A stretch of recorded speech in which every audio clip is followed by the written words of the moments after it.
இந்திய இலக்கியத்தின் மிக உயரிய கௌரவங்களுள் ஒன்றாக கருதப்படும் சாகித்ய அகாடமி இந்தியாவின் முதல் பிரதமர் ஜவஹர்லால் நேருவின் பெருமுயற்சியால் உருவானது.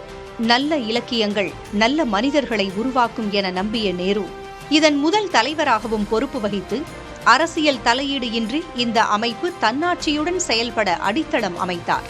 இந்தியாவில் நேரு உருவாக்கிய தனித்துவமான பல்வேறு நிறுவனங்கள் மற்றும் கட்டமைப்புகளில் சாகித்ய அகாடமி நிறுவனமும் ஒன்று. 1955 முதலில் வழங்கப்பட்ட இந்த விருது தற்போது 24 மொழிகளில் சிறந்த படைப்புகளுக்கு வழங்கப்படுகிறது. தமிழில் 2025ஆம் ஆண்டு சா. தமிழ்ச்செல்வனின் தமிழ் சிறுகதையின் தடங்கள் நூலுக்கு வழங்கப்பட்டது உட்பட இதுவரை மொத்தம் 71 தமிழ் படைப்பாளிகள் இந்த விருதை பெற்றுள்ளனர்.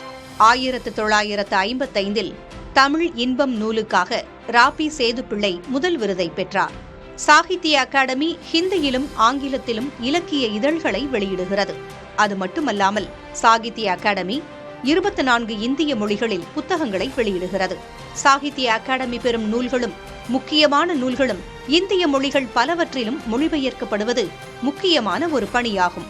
இப்படியாக இலக்கியத்தின் மூலம் இந்தியாவை இணைக்கும் உயரிய பணியை கடந்த 70 ஆண்டுகளாக சாகித்ய அகாடமி செய்து வருகிறது.